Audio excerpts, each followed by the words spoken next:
Today we're going to talk about the brain and how to keep your brain really young and healthy. Sound good?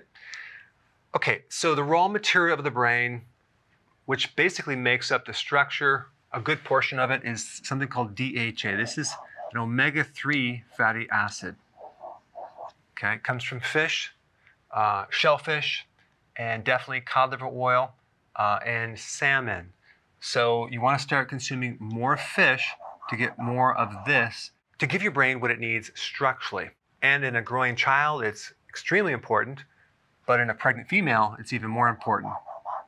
Now, the fuel that the brain prefers is ketones, way over glucose. It does need a certain amount of glucose, but don't worry about that because your body can make glucose from ketones and from fat and from protein. So we don't need to consume glucose to feed our brain. It prefers ketones. If you have glucose and ketones in the blood, the brain will always take ketones first. So if you're transitioning to ketosis, and let's say you have, insulin resistance, or you're pre-diabetic or you're diabetic and it takes longer, you can add MCT oil to beef up, no pun intended, your ketones, to basically get more ketones in your brain, and your brain will be happier. You'll have more energy. So let's talk about the different ways your brain can become damaged. One way is to deprive it of magnesium.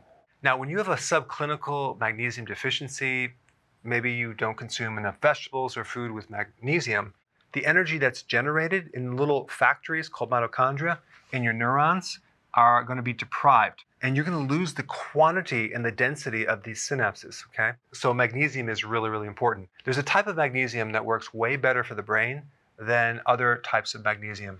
Magnesium L-threonate. This magnesium has a special quality of penetrating the blood-brain barrier, going in there and restoring these synapses and increasing the density of them.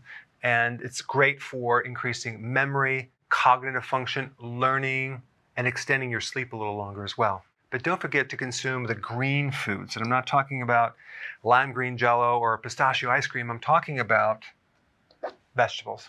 Okay, now iron is a very toxic mineral for the brain and for the liver and for the heart if it's in excess amounts. It's very corrosive. It oxidizes the brain. If you find that you have high iron, it's a good idea to get tested. EDTA, it's a chelator, will help remove the excess. Just make sure you don't keep putting it back in by consuming certain supplements with a lot of iron. I'm going to put a link down below with more information on this specifically. If you haven't seen my video on iron, it's really important. Okay, next thing is atrophy of the brain. If you have insulin resistance or you're pre-diabetic or you're diabetic, what's going to happen over time, the brain is going to have atrophy. It's going to shrink. And that's going to create a lot of problems with your cognitive function.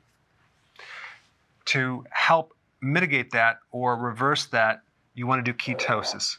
How do you do ketosis? You drop your carbs and you do intermittent fasting. Real simple. Now, certain parts of the brain have the capacity to grow new neurons.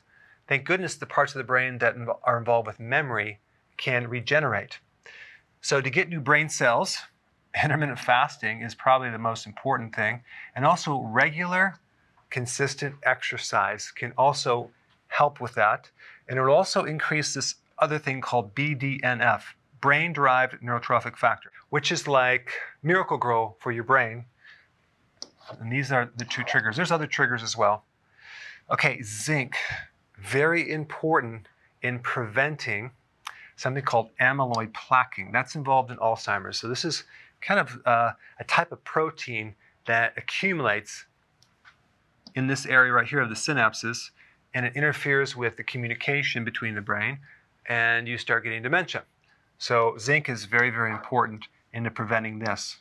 The other thing that's really important in getting rid of amyloid plaquing is intermittent fasting and periodic prolonged fasting.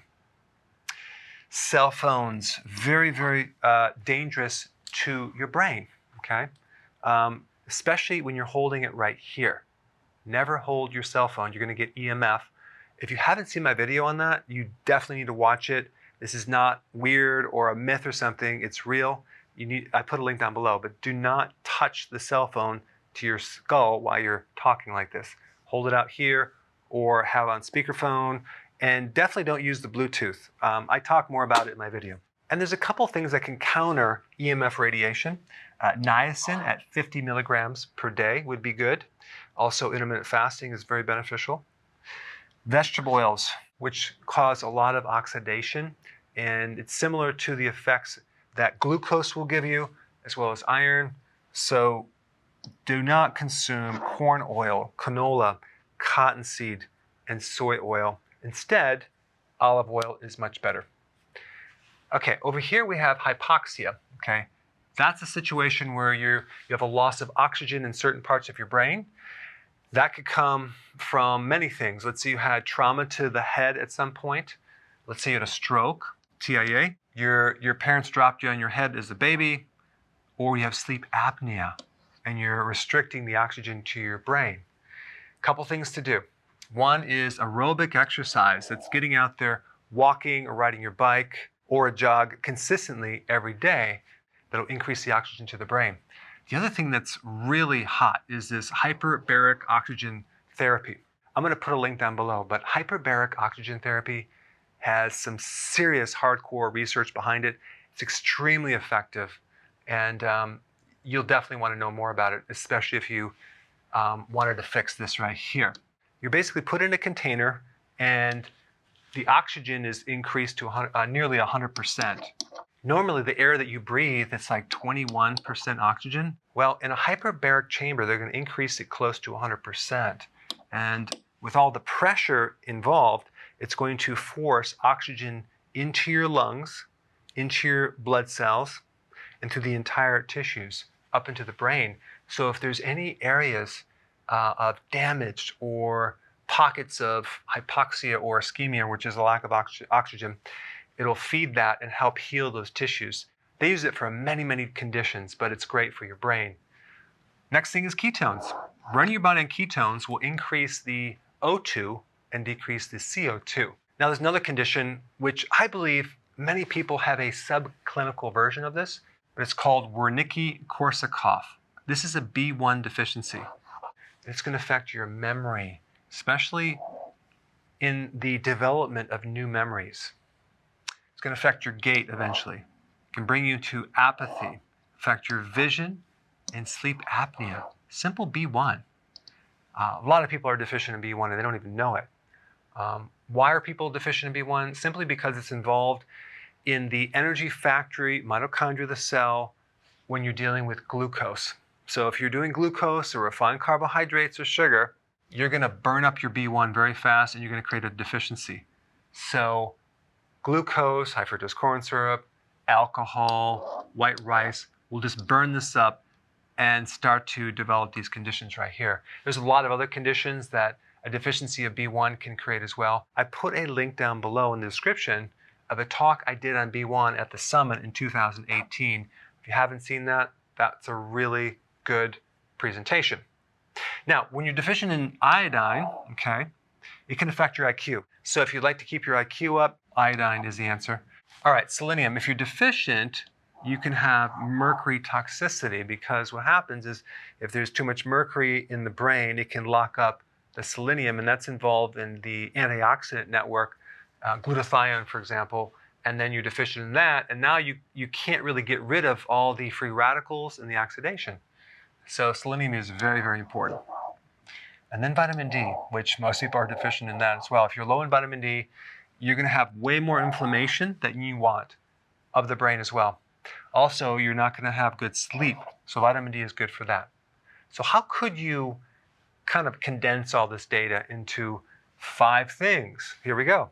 Shellfish will give you zinc, copper, iodine, selenium, and DHA. Also, if you add in there other fish, fatty fish, halibut, salmon, and also cod liver oil, you're going to get enough DHA as well. The sun, okay, get more sun, get more vitamin D. It's virtually impossible to get your vitamin D from food. So you have to get it from sun or just take it. Greens, dark leafy greens, folate, magnesium, potassium. Keto, that's a given. Intermittent fasting, vital. And regular exercise. There you have it. This is the summary right here. Thanks for watching.